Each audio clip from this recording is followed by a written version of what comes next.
conseiller chargé des affaires religieuses, chers membres de la communauté religieuse, chers membres du QDIS, chers imams, enseignants des écoles coraniques et prêcheurs, chères mesdames, représentants des associations,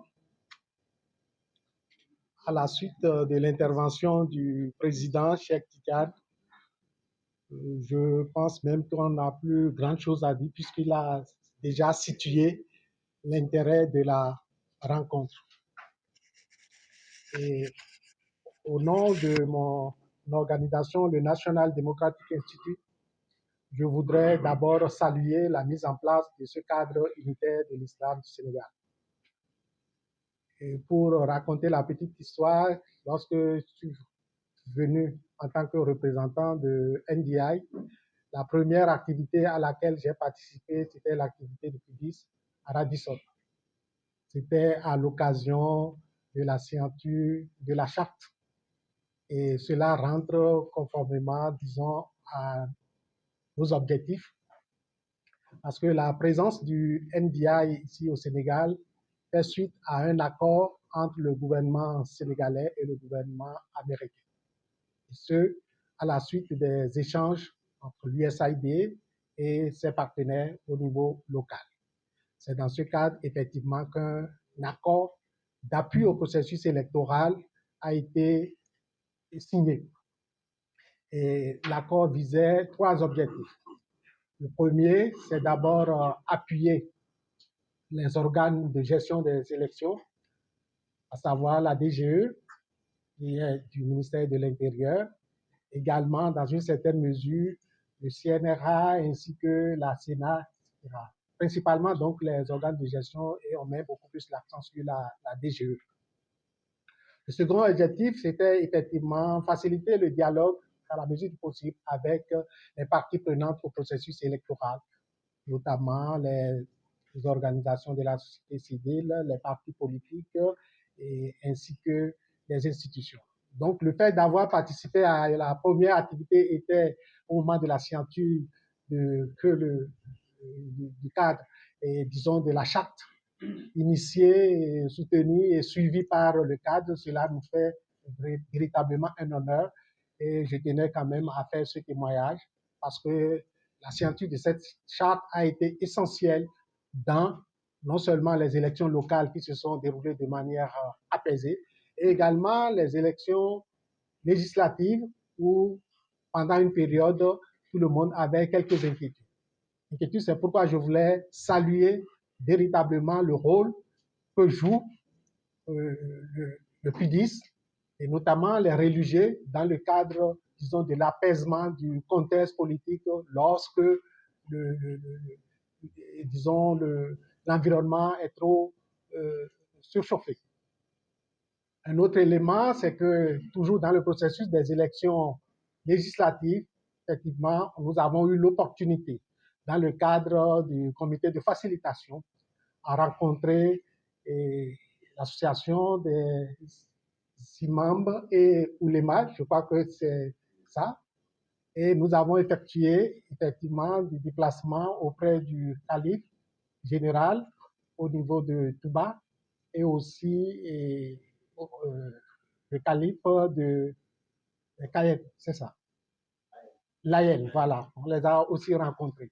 Et nous avons vu que tous les messages qu'ils nous avaient donnés, qu'ils nous avaient délivrés pour communiquer, ces messages ont donné les résultats parce que les élections législatives se sont déroulées au-delà de tout à la satisfaction puisque le peuple sénégalais a demandé aux acteurs politiques de se parler entre eux en leur donnant des résultats, comme on dit, des résultats équidistants. Donc la rencontre de ce jour est d'un grand intérêt, et comme l'a dit le président, parce que cette rencontre vise à lutter contre la désinformation, les discours haineux, et aussi mettre l'accent sur le vivre ensemble pour que, après les présidentielles, la cohésion sociale puisse demeurer et que le Sénégal garde toujours sa place de choix tel que reconnu au niveau de la région et au niveau du mondial de manière générale. Donc, à la veille de ces élections, de cette élection législative et de cette élection présidentielle qui s'annonce dans moins d'un mois, il est important, et comme nous le demandons, il est important qu'à travers toujours votre bâton de pèlerin, vous preniez cette initiative, parce qu'un autre élément de témoignage, c'est le docteur Cheikh Gueye qui s'est rapproché de notre organisation pour dire, dans le cadre de vos activités, dans une certaine mesure, nous souhaiterons que vous nous accompagniez. Donc, systématiquement, c'était un honneur pour le NDI de se voir associé à un événement de ce genre, puisque cela rentre dans nos objectifs, à savoir accompagner les pays pour la stabilité démocratique, pour une bonne gouvernance. Donc, nous avons donné notre accord de principe pour que l'événement puisse se tenir. Après certainement deux reports, puisque l'activité devrait se tenir le mois dernier, finalement, on a obtenu aujourd'hui, 1er février, donc premier jour donc, qui lance sous peu la campagne dans 3 jours. Donc, nous sommes donc très heureux pour que, à l'issue, disons, des échanges que nous aurons, il y aura des recommandations très fécondes qui permettront donc que l'élection présidentielle puisse se dérouler dans un environnement apaisé et que chacun puisse se comprendre. Et les résultats qui sortiront des urnes seront véritablement à l'image du Sénégal, à l'image de la Teranga. Je vous remercie. De savoir que celui que nous choisirons va être au-dessus de notre père et mère, va aussi être l'autorité de notre guide religieux, l'autorité de tous les guides du Sénégal. Il est bien en ce moment-là de se rassembler pour mettre en place un cadre, une convention, une entente qui permette à tous ceux qui veulent être les autorités de nos pères et mères, les autorités de nos autorités religieuses, de savoir vers où ils vont. Ils le savent déjà, mais on le rappelle.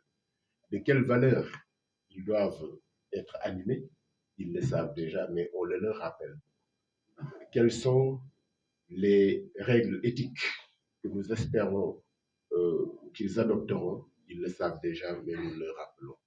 Et il est heureux, par la grâce d'Allah Azzawajal, que nous ayons la chance de compter parmi ceux et celles qui réfléchissent dans ce sens et qui contribuent par rapport à ces élections, qui contribuent à une activité apaisée, à une activité porteuse d'espoir pour l'avenir.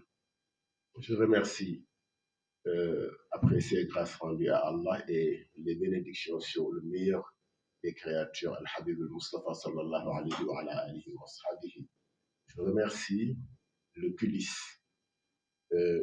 notre maison à nous tous, qui appartenons à la religion musulmane, mais à toutes les religions.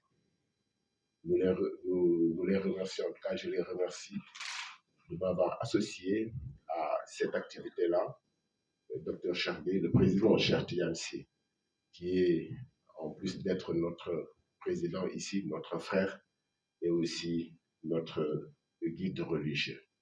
Malgré son jeune âge, ma mère me disait qu'il y faut du tout. C'est une question de responsabilité, ce n'est pas une question d'âge.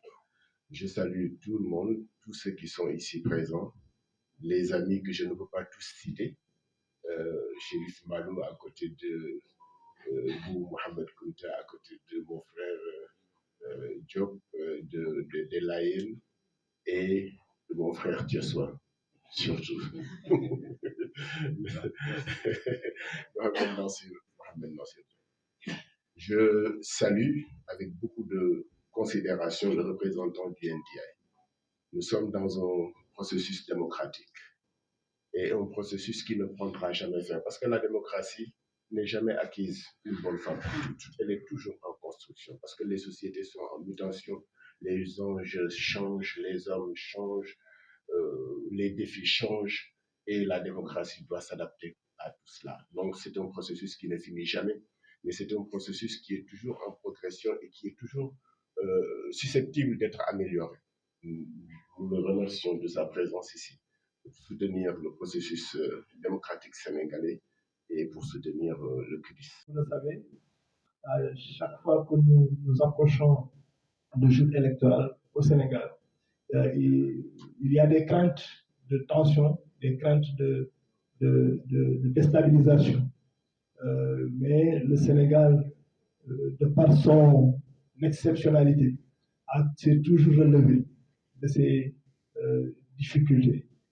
Et donc, cet atelier est une forme de prévention à toutes ces difficultés que nous projetons lorsque nous nous approchons de périodes assez troubles comme cette période électorale. Et nous nous réjouissons de cette journée que nous partageons avec la NDA, qui est représentée ici aujourd'hui par son directeur résident, M. Alain Ayadokoun, que nous remercions de ce partenariat, que nous espérons fructueux pour le bien du Sénégal, pour la préservation de la paix, au-delà même de cette élection présidentielle. C'est l'occasion de remercier l'ensemble des participants à ce séminaire, en commençant d'abord par le ministre conseiller, le professeur Abdelaziz Kemi, qui représente aujourd'hui le chef de l'État et l'ensemble du gouvernement, mais aussi l'ensemble des participants, notamment les différentes associations du cadre unitaire de l'Islam au Sénégal, mais aussi les associations d'imams, les associations de Sénégal, les femmes ici présentes, les associations féminines ici présentes qui sont venues nombreuses aujourd'hui, et l'ensemble des participants qui ont bien voulu prendre leur temps pour venir discuter d'un thème aussi crucial pour l'avenir de ce pays, notamment la désinformation et les discours haineux, cet atelier, donc, c'est une forme de prévision, c'est une forme de prévention, si je peux dire, à toutes les contraintes que nous pouvons avoir dans le cadre donc, de ce vivre ensemble, dans le cadre donc, dans la perspective de l'élection présidentielle. C'est pour moi l'occasion de rappeler le rôle éminemment important des guides religieux, nos khalifes généraux, qui à chaque fois que le pays arrive à des situations de tension, arrive, en tout cas, ont la possibilité ou la responsabilité de parler aux Sénégalais afin que la paix puisse régner dans ce pays, sachant que l'élection présidentielle n'est qu'une étape de sélection et qu'il ne devait pas être un moment de trouble, un moment de déstabilisation de notre pays. Et nous pensons que le religieux devra continuer à jouer ce rôle éminemment important pour la préservation de la paix.